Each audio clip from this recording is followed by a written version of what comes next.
Eric D'Amato. And I'm Matt. And welcome back to Mindbreakers. Wow.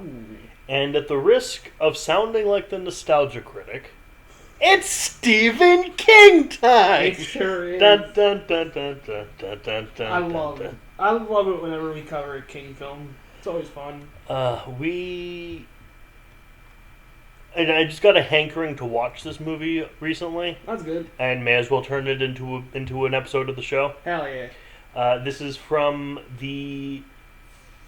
King has like 3 types of books, really. He has novels. Yeah. He has short story compilations. Yeah. And then he has... Here's 4 novellas that I put into one. Yeah. One of those is called Different Seasons. Hmm. And Different Seasons is made up of 4 stories. Okay. 2 of which are extremely well known. Yeah. Those being Shawshank Redemption. Yeah. And The Body. Yeah. Which got adapted as Stand By Me. Stand By Me, yeah. Then there's also one no one fucking ever hears about called The Breathing Method. I've got nothing. It's a whole thing. People don't really talk about it a lot because it's after The Body. Okay. And The Body is good except for the parts that are not. Sure. I never read the short story, so... Because, one of the kids is a writer, right? Yeah. And there's a lot of, the story just stops so you can read this other thing that this kid wrote. Ah. And it's not... I see. It's really, okay, just get to the fucking point. Yeah, I get it. But then the other story from that is Apt Pupil. Mm. From 1998 with a 6.7. Oh, wow. Starring Ian Mckellen and the late Brad Renfro. Cool. This is a boy blackmails his neighbor after suspecting him to be a Nazi war criminal. That it? That's it. Damn. Bruce Davidson's in it. Obviously Ian McKellen is in it. Yeah. It is... No, it's different. It's less violent than the book. Obviously, the book is... I read the book. I'm not going to spoil the book. But it has some differences. Damn. But it's Ian McKellen. We haven't seen him on the show a lot. The last time we saw him on the show was either The Shadow or The Keep. Damn. But obviously Ian McKellen doesn't often frequent the kind of movies we watch around here. No. But yeah, let's watch this. Yeah, I'm down. I'm always down for King, so let's do it. Stephen King time. Stephen King time. Stephen King's great. Well, Stephen King. I wish we got a good Dark Tower adaptation. I'd say maybe one day, but... I don't know. Maybe it's the kind of thing where they make one movie, but they make it so bad that no one wants to touch to get like The Black Cauldron or Ghost Rider or Aragon. Oh, yeah. Yeah. I heard that might be getting another, a Netflix show. I also heard that, and I'm 50-50 on it. I'll believe it when I see, exactly. Not even when I see a trailer, when I see it on Netflix. Yeah. I'll believe it. Anyway, let's watch this. Let's do it. I want to hear about it. Hear about what? Everything. What everything? Everything they're afraid to show us in school. Far from the shadow of suspicion. Far from the scene of any crime. Todd Bowden has discovered a secret. If you could let me in for a minute, I just want to talk. Talk? I don't have anything to say to you, boy. You were there. You did those things. I'm an American. You've no right to come here and say these lies about me. I have your fingerprints. I have your photographs. What do you want? I want to hear about it. Everything. Between innocence and experience. To the whole world, I am a monster. And you have known about me all this time. Between curiosity. What did it feel like? And conscience. Lying to judges and reporters isn't as easy as you think. Can you do that? I know I can. Todd Bowden is about to learn a valuable lesson. I wonder if you'd mind if I ask you a personal question. Not at all. What'd you do during the war? I know something about you. So many things can happen in between. Each knew something the other wanted to keep secret. The boys, when it comes down to the cellar, you're not going to believe this. If you don't believe in the existence of evil, you have a lot to learn.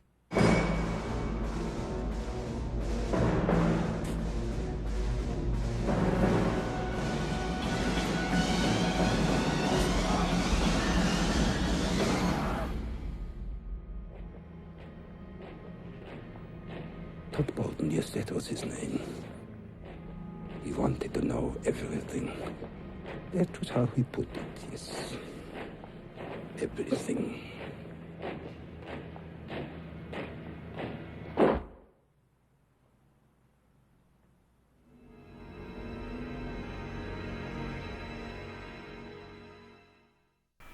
So, you've seen After Pupil. Yeah, Thoughts? pretty good. I think it's definitely one of the better King-related things we've seen. Well, we see Creepshow. Well, I say one of them. True, Not that. true. Like, like, you've also seen, like, Mangler. Yeah, and Mangler 2, okay, Mangler 2 was unrelated, technically. Yeah. I mean, it still works, but yeah. You also saw, what was that one with the plane? Night Flyer. Yeah. Fuck. Now, this one, I think this one was just a good movie, period. Good cast. Good cast. I mean, you'll always love seeing Ian Mckellen. Of course. And, like, it's weird because, like, it feels like a King film, but it doesn't feel like a King film. You know why it doesn't feel like one? I'm assuming he had no part in it. Well, he did, but it's not in Maine.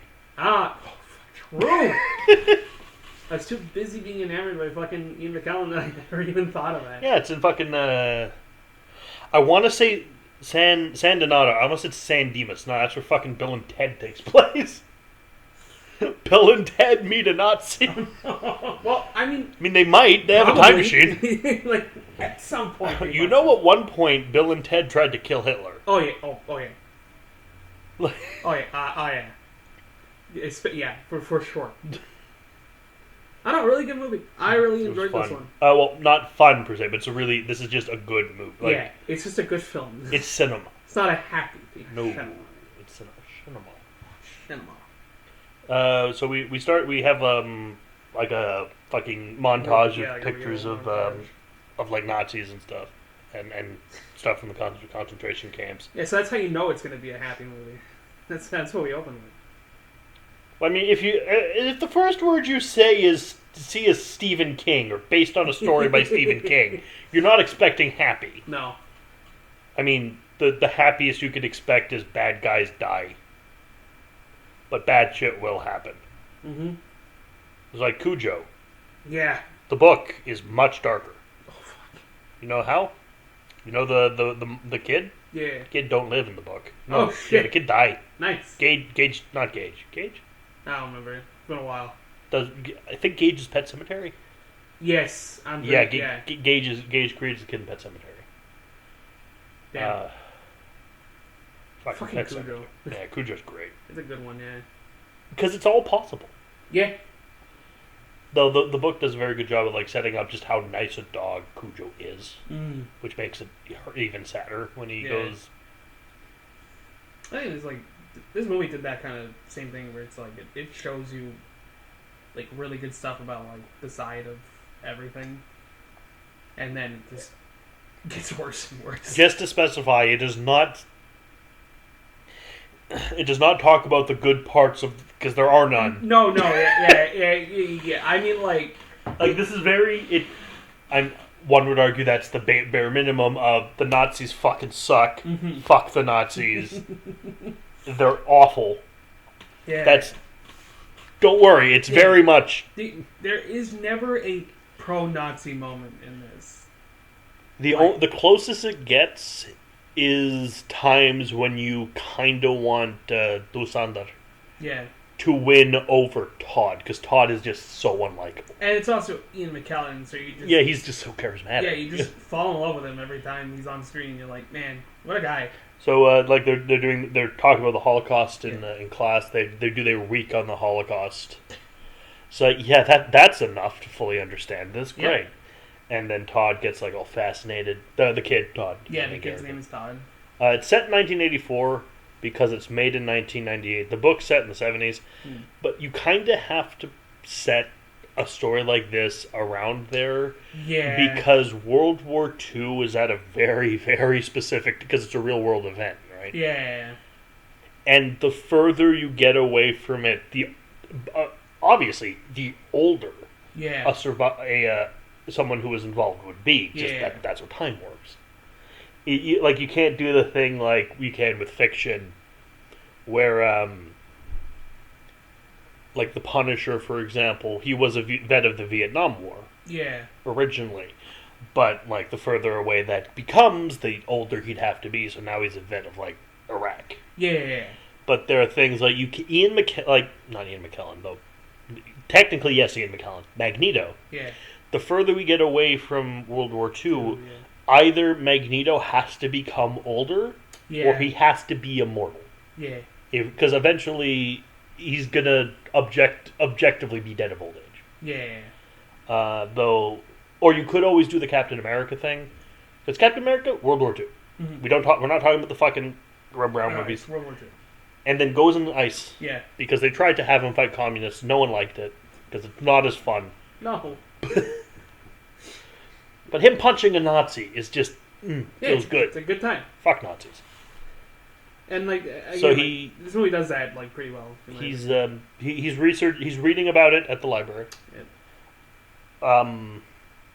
Then he gets on he's on the bus in the rain, and he sees a guy. He first sees Ian McKellen's character. Yeah. And then he goes to his house. Scene of him riding through the tunnel, which is probably symbolic of something.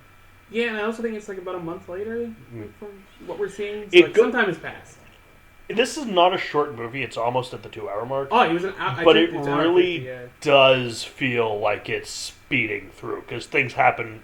Probably because I'm at the moment I am reading the book. Yeah. I'm reading the. Well, I mean, I even said when we were watching it, we got 20 minutes in. Yeah, things are going. And like fast. I was already at like where I thought the midway point was going to be because I didn't know what the fuck was coming up after. Like things are going. Things move. This movie moves really fucking fast. Yeah. It doesn't feel as long as it is. No, I was surprised that like halfway at some point we were like watching this right, and I looked at the clock and I'm like, oh, it's only been an hour. Like fuck, like, or it's been more than an hour, I should say. The movie's pacing is honestly really good. Like I really enjoyed it. Like because this is a film, it's very good. So he goes, he shows up, brings his newspaper. Mr. Arthur Denker, his newspaper. Big air quotes on Arthur Denker. And it's like, hey, I do not know you, boy. I do not wish to buy anything. I got your newspaper. And then he's like, hey, by the way, I know who you are, Mr. Doosander. Like, I do not know what you're talking about. I am not Mr. Doosander. I've not heard of this person. I am Arthur Denker. Yeah. Because obviously he's not going to just be like, yeah, I'm a Nazi. How you doing? Shucks. There's a few things which the movie omits that would have made it make a little more. Because I don't want to compare this like too much to the book. Yeah.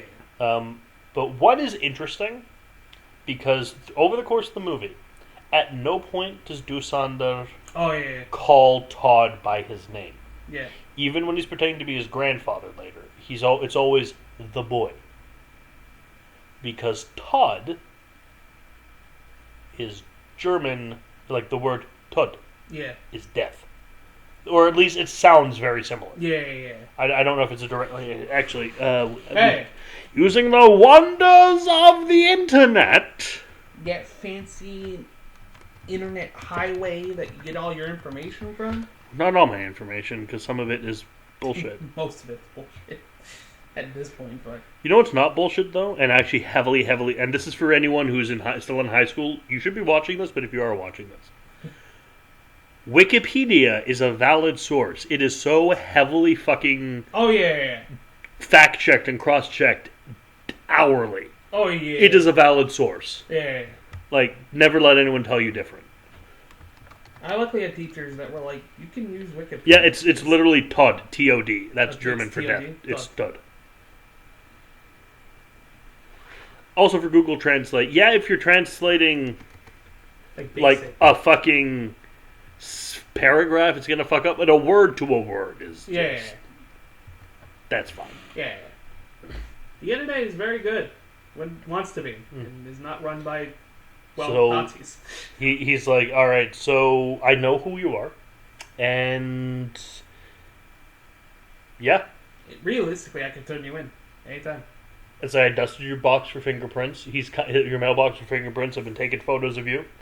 Kid's kind of stupid because he's like, oh, I had to buy like 10 kits from this toy store.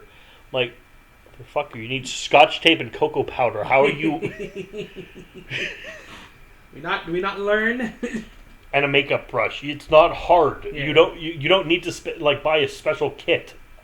You can dust the fingerprints at home right now. And it's not like Todd is stupid. He's like he's just arrogant. A student. He's arrogant. Is his problem. His problem is arrogance.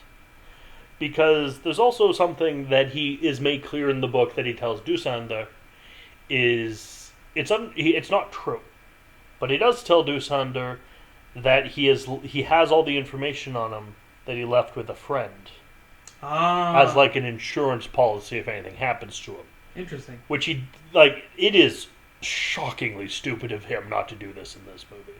Yeah, that would have made a little bit more sense. Because the dumbest thing he does in this scene, because he's talking to Dussander, and Dussander goes to get himself a drink, and asks Todd what he wants, and Todd wants a glass of milk, and Dussander pours the glass of milk and gives him the milk, and Todd just drinks it. I'm like, are you fucking crazy? You just told the Nazi you know he's a Nazi, and then he offered you a drink, and you didn't watch him prepare, and then you just drank it.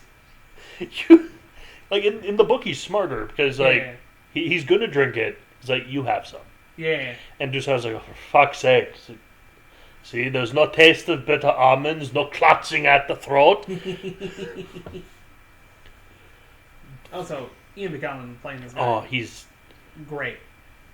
You have to remember what he is because he seems like just a kindly old.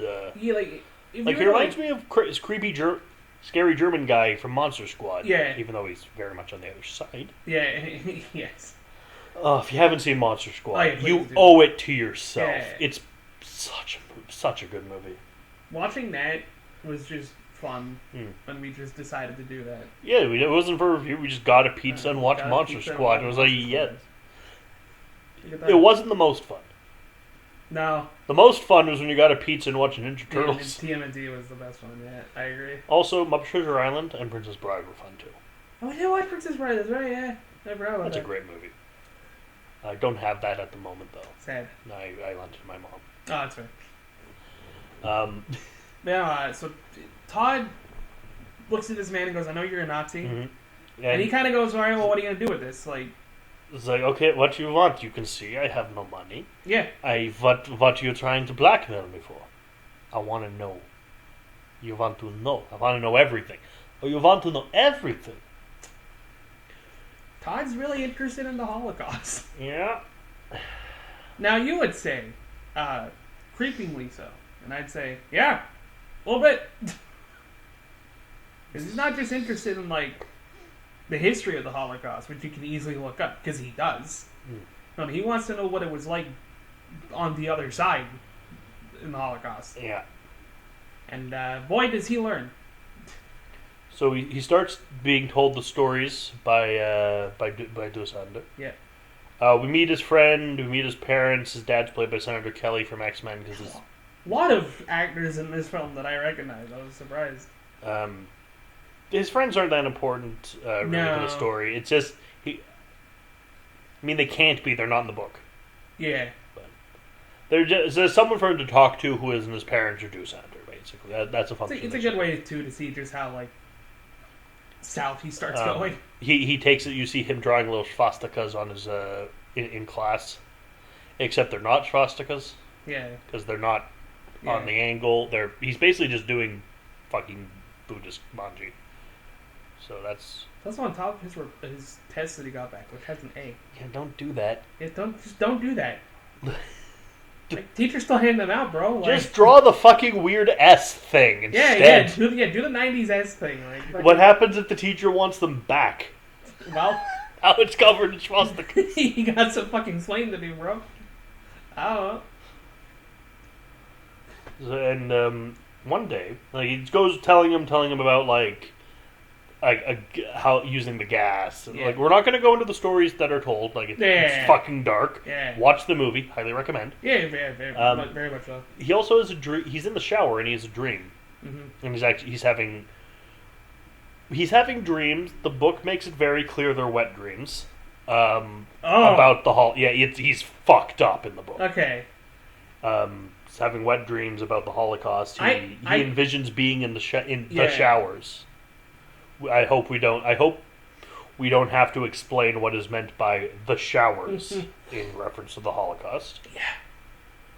Like, the Holocaust is one of those things, like, I don't want to go into a lot of detail because it's a real-world atrocity that happened. No, I get you. So I'll talk about all the shit that happens in the Saw movie. That's fucking fake. Yeah. But, like, 6 million dead. Like, I'm not gonna... Like, the Holocaust is very much something of, like, you will learn about. Hopefully. You should. Because you should. It is an atrocity. Well, I'm hoping most of our audience is adults. Yeah, anyway. But I mean, like, it is something you either did learn about or you will, because it needs to be spoken about. And it is an atrocity, and we must make sure it never happens again. That is. I'm sorry for being too political or too woke by saying fuck Nazis. I think we're being too giddy to be careful out there saying that. I think 6 million people dying is bad because of a certain Nazi group. Well, the Nazis. Yeah. They're not a Nazi group. They're just literally Nazis. Yeah.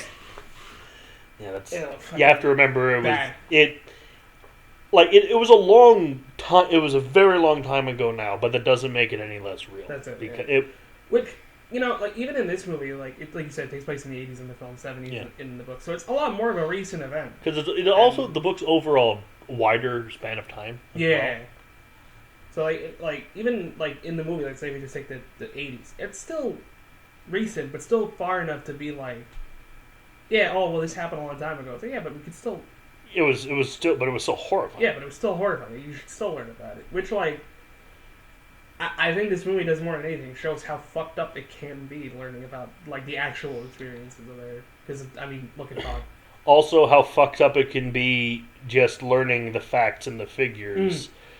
And how that really skews your perception of things without the human experience there. Yeah. Which I think, like, seeing Todd's, like, downward spiral is interesting. I know in the book you say he's a bit more of a freak. Yeah. Which, like, damn.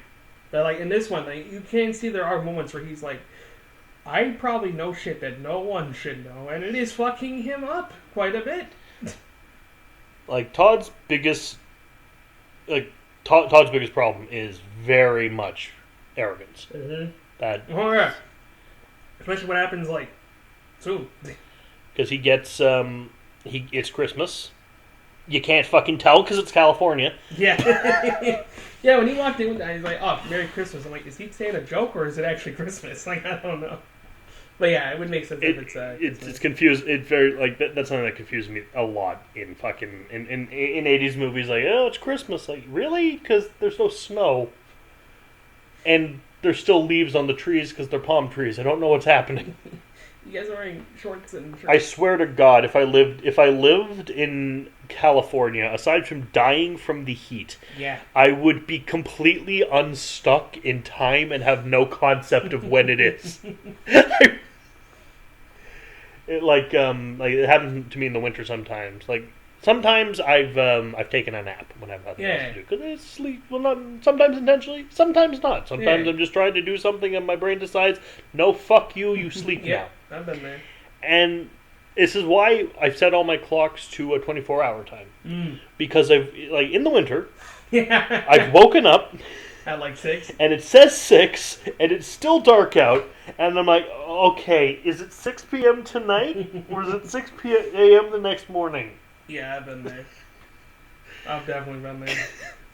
Because it's very jarring. Oh, yeah. Like, it gets dark in winter, around 6 here. Yeah. Fucking great. Hey, get them a gift for Christmas. And it's a uniform. It's from a costume shop in New Jersey. There's a little joke because it's there's a lot of obviously the scene is on YouTube. And there's little comments. There's like a lot of comments by people who know way too much about this, about that it's not the right uniform for what Dusandr would have been. Yeah. Because it's a general, like the visor on the cap is wrong. Yeah. It's a general's. Like Dusandr looks and says, "I see, I've been promoted." But that's not. It's a replica from a costume. Yeah. Todd wants Dusandr to put it on, and Dusandr's like, "What the fuck is wrong with you? Yeah, no. Why would you want me to just... Oh, yes, I can put this uniform on and go get the paper and go to the grocery store. Are you fucking stupid? What am I going to do with this?" Yeah, at this point, like, I'm sure even in the book by this point, you can tell at this point it's sort of a fetish for Todd at this point. Yeah. So I'm assuming that's why he would go far to get the fucking costume. Yeah. Well, I think he ordered it. I don't think he went to New Jersey. Yeah, sure. I mean, he has a bike. He's going to bike from California to New Jersey. Oh, yeah. But, in the movie, like, you could definitely view this as, like, oh, he's definitely embellishing it. Which, like, yeah. And then he puts on the costume. And Todd makes an oopsie. Yeah, he gets him to march. And he accidentally reactivates all the military training because that shit don't go away. No. And you play with fire. And the movie goes on for a bit. Dusandr tries to kill a cat, but fortunately doesn't manage to. Thank God. Tries to put the cat in the oven. Yep. Todd starts failing in class. And he starts kind of losing it a little bit. He's talking to himself. He's doing all this shit. Kills a pigeon with a basketball. Yeah, and again, this guy's like an A student. Like, yeah. He's Light Yagami. Yeah. This is what Light Yagami would be if he didn't find the Death Note. He'd be a fucking neo-Nazi. No, he was going to finish first in his class. He's going to be valedictorian, basically. And he starts failing, so obviously the guidance, or I guess, is it the guidance counselor that writes the letter? Yeah, it's the guidance counselor who writes the letter. Yeah, he starts saying how, Todd's failing. I want to talk to your parents. Talk to your parents. He brings it to... And he tells fucking Dusandr in a panic about this. Well, because he thinks it's his fault. Well, yeah, because he's stupid. Yeah, because he's dumb. He's like, it's the stories you tell me to keep me up at night and I can't study. And he's like... Good, then leave me the fuck alone. Like, bro, you asked. Good, leave me alone. Please. I don't like you. No, he doesn't. Todd's forging a letter. Yeah. And say, oh, you're doing this wrong. You're going to ruin the carbon paper. So what do you know about it? I've been forging documents since before your parents were born. No. Oh, Angus Scrimm would have been good in this too. Fuck. Terrified me, bro. He already does. But I don't know if Angus Scrimm would have been able to, because Angus Scrimm was just a nice old man, so he would have been able to pass. Another example of a horrible monster being played by just a genuinely nice person is Angus Scrimm. So he forges the letter, and then a surprise happens. He's called to the guidance counselor's office, and then he sees Dusandr there, and apparently he's pretending to be Todd's grandfather. Yeah, because he asks him, does he know what your parents look or sound like? He goes, no, because he's never had to deal with them before. I see. Does he deal with them socially, professionally? No. Alright, so then he has his plan. And he shows up to Scott, pretending to be his grandpa. Yep. And he does, at one point earlier, not a very important scene, but he does go to dinner. So the parents know who Mr. Denker is. Yeah, they know Mr. Denker. Well, they don't know who he is, but they know Mr. Denker. Because his thing is he's going over to read stuff for him, because he can't see. That's the cover. He's telling the story, not the Nazi telling him all the stuff that happened back then. And he's very charming at dinner. He's he's Ian Mckellen. He's Ian McKellen. There's a question asked at dinner, which scares Todd for some reason. It's like, what did you do during the war? And he's like, oh no. And Todd, for fuck's sake, he's been on the run for 40 fucking years. He's been asked this before. It's kind of a commonality people of his age would have. Yeah, and again, right? Of course he has a story ready, you dumbass. And of course this question is going to get asked, because it's mainly people around, not his age, but like older people that would have remembered, or at least been around when the war was either ending or like for people who were alive during World War II, what were you doing during World War II is a major question. Yeah. It's just like later down the line, where were you when you heard JFK was shot? Yeah. Where were you when you heard about 9/11? Yeah, exactly. These are all like major fucking like historical moments that stick with people and that are something that would naturally come up in conversation. Yeah. And of course, someone who's been on the run from everybody for 40 goddamn years would have an answer ready. And it's very simple. My eyesight was bad, so I stayed away from combat. So I brought wash sheets in the military hospital.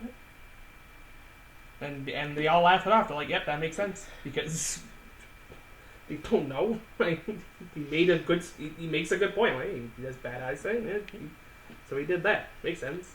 So he impersonates his grandfather. Yep. You see David Schwimmer. Yeah, David Schwimmer with a mustache as Ed. Fear. I love you, Gloria. I always have. Fucking watching the beginning of this film, I'm seeing the credits. I'm like, yeah, it makes sense. David Schwimmer. Because this is '98, right? You said yeah. So Friends was still like fucking popular. I never told you it was gonna be this way. He did not see. He sure does. Yeah. Victor tells him the boy's been visiting. Here's the deal, because he says Todd's been having troubles at home. His dad's never there, and his mom drinks. Yeah. And to which Todd goes, "What?" Which I shouldn't be rooting for the guy, but the fact that he does this is like. But it's also, Todd, if you say don't. Spoil the fucking thing. Be on the same page here. You're gonna. Actually, do spoil the thing. Fuck you. You're awful. But him getting the little jabs at Todd is refreshing. Because this is also notably where in the film the balance of power shifts in Doosander's favor over Todd. The minute he put on that uniform, it was kind of over. He started getting the bounce back. He's getting his groove back. He So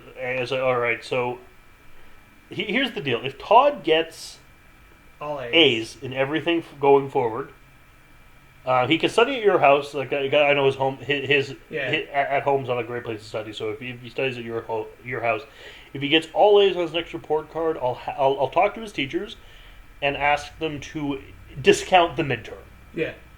And only do the final, so he'll pass. And it's but if B's, C's, I can't help you. Yeah. So even Todd's like, "Wait, you could do that?" He's like, "Yeah, I can talk to people. I can get this working because you're finishing first. It's kind of important. You can't just drop the ball like that." So he's obviously Todd's fucking furious about it. I can't you promised something impossible. We're fucked. We are fucked. Yeah.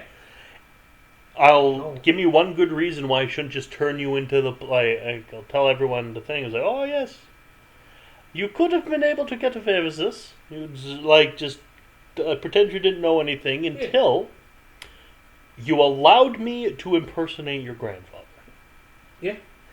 Then you became complicit. Yep. And now you can't get out of this. Nope. So you're gonna study. You're gonna pass. It won't be good. We see him. We do see him studying. He's watching some movie with a guy shrunk down. Yeah. I want to say Honey, I Shrunk the Kids, but I don't think it came out yet. But it's one of those. Yeah. Person shrinks down, but it's funny, not horror. Yeah. Because The Incredible Shrinking Man is a sci-fi horror movie. Yeah. He's watching. He's laughing. Todd's studying. Probably just to piss Todd off. This part is is a little darker and scarier in the book. Mm. Because you're not just studying, you're being forced to study by someone who used to run a concentration camp. Yeah.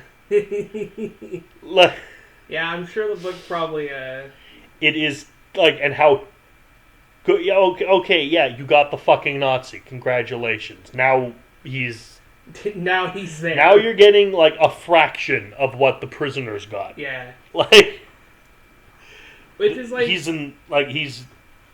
not just now. You're not just seeing old Mr. Denker. You're getting Unterkommandant Dusander, and this goes on for a while because this goes on. But we only get one scene of it, and then he passed. Huzzah! Also, I saw a celebration. How about I tell you a story? So how about this one? Oh, I know. There was an old man who a very bad little boy came and told him, I know who you are. So the man decided, after some time, make a safe deposit box, write everything down, put it in the safe deposit box. Because Todd's very much planning to kill Dusander right now. Oh, he's like literally kneeling over the stairs. Or not kneeling, because he's going to get some, and Todd's like, I'm going to kill him. So, now, it can only be opened if it's my key. Or, in the event of my death, the safety deposit box with the document detailing everything that's been going on the past 2 months will be opened in the presence of a bank employee and a member of the IRS. Now, they will find that only is a document, not taxable, but very interesting. So now he has insurance. If you kill him, if he dies, all comes out. Because he even says, you could kill me. Make me fall down the stairs. Make it look like accident. I'm an old man. I'm an old man. Old men slip and fall all the time. And I know he's a Nazi. Yes. But god fucking damn, is he just good at being a shithead? It's because it's for two reasons. One is because Ian Mckellen is so fucking likable. Oh yeah. And all respect to the late Mr. Renfro, the one who played Todd. He's great. But Todd is such a fucking asshole. Yeah, and like that's the thing. Like he did such a good job of being a little dickhead. You don't necessarily want Dusander to win. Yeah. But you very much want Todd to lose. Yeah, it's like it's incredible how they just managed to get like these two very evil people. Like Todd, okay, yeah, he wasn't a fucking Nazi, but like you fucked me. Oh my boy. They're fucking each other. Very funny line. That's straight from the book too. Oh, good. Because it's true. Like now at this point, it's like. Do you want to know something fun from the book? The document in the safe deposit box. Is it not real? It's not real. That's what I assumed that when he was telling this shit in the movie. So to quote season 2 of Redwall. You lied to me, and you lied to me. The only difference is I'm better at it than you. I figured the document was kind of shit, but the document Todd talks about in the book is also fake. Okay. Which Dusander figures out because he's been doing this a lot longer. Sure. But it goes along. So you have to stop drinking, stop smoking. You can die at any minute. Oh, I'll be fine. In fact, there's even a chance that maybe my one day I'll realize I'm old. It's out to get rid of the document and you can live your life. And then he's at home in his Nazi uniform. Yep. And, willingly this time. Yeah. he enjoys it now. It's relaxing for him. In the book, he actually sleeps in it because it keeps the nightmares away. I highly recommend reading. Oh my fucking god! Because he has nightmares about everyone who he killed in the camps coming for him, like Night of the Living Dead style. Sure. And chasing him through the jungles of South America. Because obviously, Nazi war criminal fled to South America. Of course. They all went there. Yeah. So, this guy. This homeless guy is going through his trash, and he sees him. And he's like, and the guy sees him. In the uniform. In the uniform. So, Todd's doing his thing. A girl thinks he's gay because he's not into her. The movie doesn't go in. He wasn't into her because of the Nazi shit. Okay, the movie goes into it. He's not into her. Yeah. Because she's Jewish. Oh. Yeah. Damn. Yeah. King, you good? It's a horror book. I just mean, like, was he good back then? 70s. I think he was still doing cocaine. Okay, because like the fact that this is all in the same like book as like the body and Shawshank. Well, each one represents a different season. Hence, God, he's so smart. Spring is but it's something about freedom is what Shawshank's about. Yeah. This one is called it's called Apt Pupil or Summer of Corruption. Ah. That's the thing. It's man, he's good. Also, you want to know what's even darker? You know how old Todd is in the movie? Yeah. When he started, about 16. Yeah. It's like he's about 13 when he meets Dusandar. Oh, cool. Sick. Which also explains some of his stupidity a bit. Yeah. So if Todd does his thing, he's going out, getting A's. Yeah. Playing baseball, winning. Dusander's on the way home from. I think goes to see a movie. He goes to see a movie. Yeah, he goes to the same movie as Todd. Actually, yeah. He's walking home and taking the bus. He does. And on the way off the bus, the homeless guy sees him on the bus and follows him home. And it's like, hey, I kind of live around. Well, my home's around here. I'm kind of your neighbor. Let me help you with that. So and Dusander's like being rude to him. Because there's more polite ways to do this than saying piss off. It's like, no, thank you. It's like, yeah, like I'm not gonna say you have to give the homeless guy money. No. But it costs you nothing to not be a dick. Yeah, exactly. Especially when, like, also Mr. Dusander, especially when he's seen you in your Nazi uniform in your house.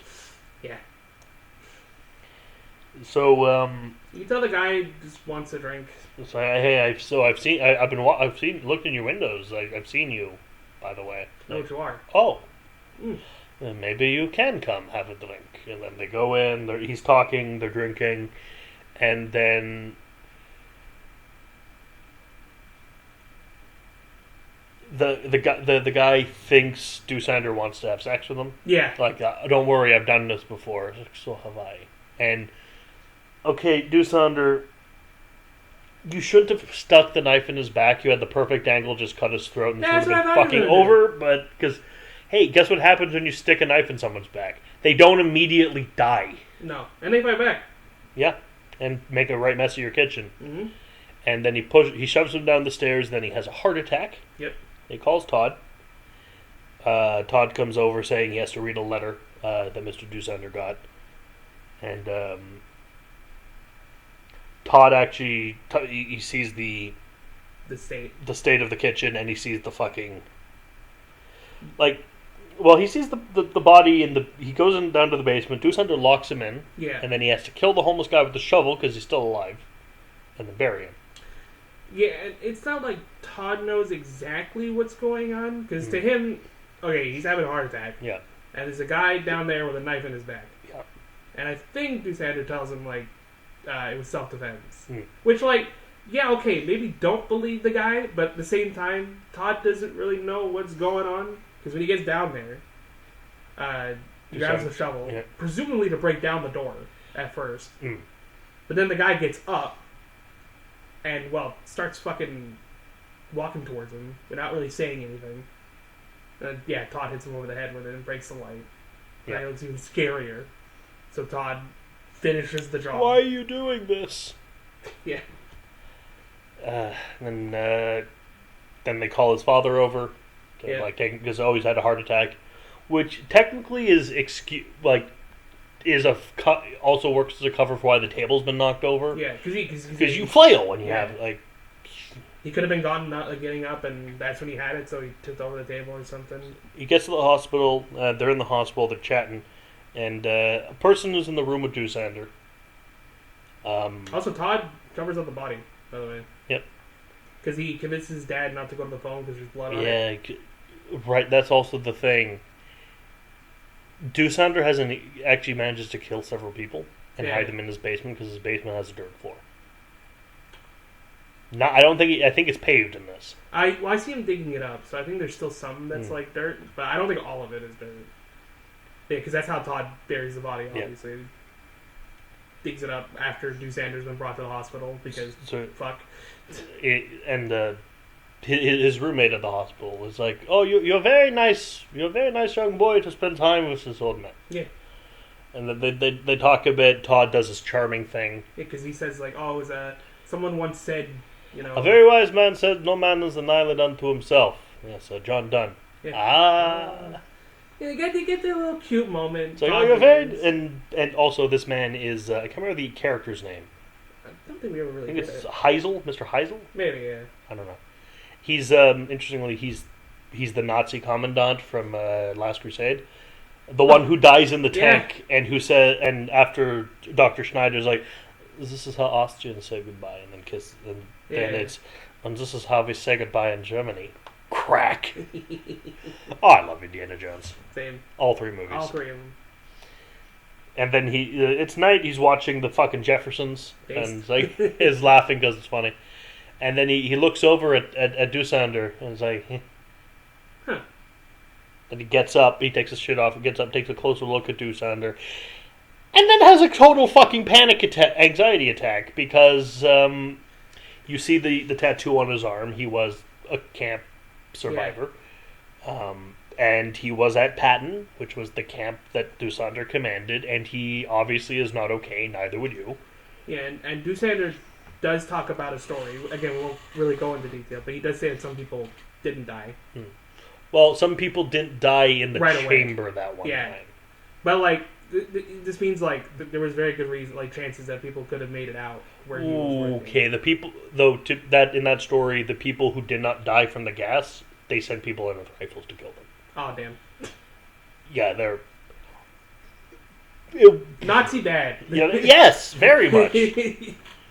So, when he breaks down to the nurse. Yeah, like, obviously. No shit. Great acting, too. Great acting on this part.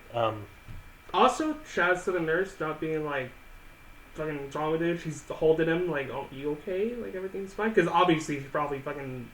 She doesn't necessarily know what it is. But, like, something fucked him up. Also, thank you for costume designer for properly tying, like, securely tying the back of the Johnny, because that would have ruined the scene. Yeah, thank God. He recognizes the man, which, And he wakes up to a certain man overlooking him. Dr. Weisskopf, who is a Nazi hunter who works with the Israeli government. Oops. Yeah, we know who you are. We're taking you to Israel. I'm with the FBI. He's with the LAPD.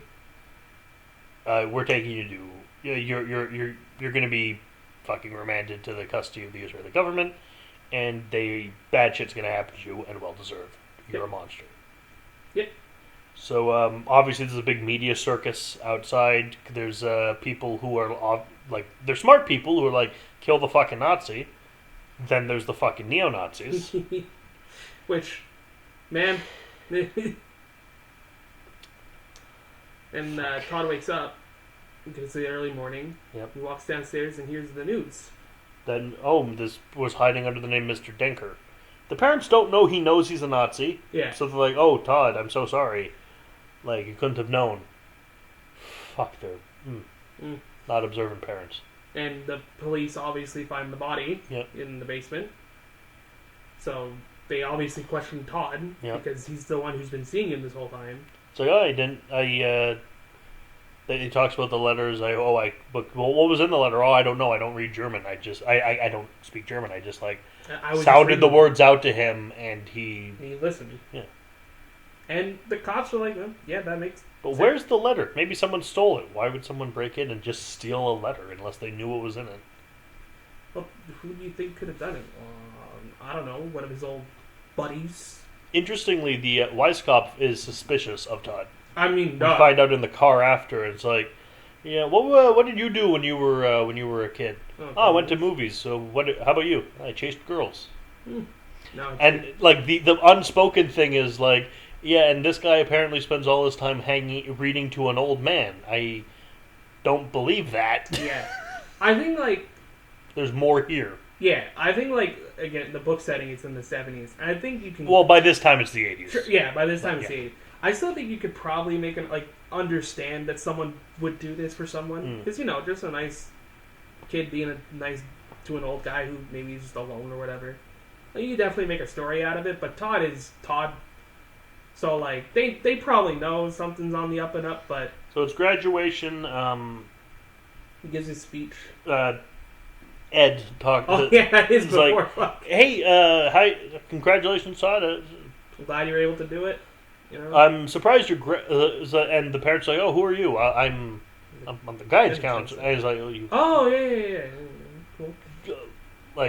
And he's like, well, "I'm shocked you don't know me, but given all the troubles, Todd." Yeah. But he doesn't say that. It's like, I'm surprised your grandfather's not here. Oh yeah, no, he's in Carolina. He's had Yeah, he wouldn't be able to come here. He's been in a wheelchair for years. So.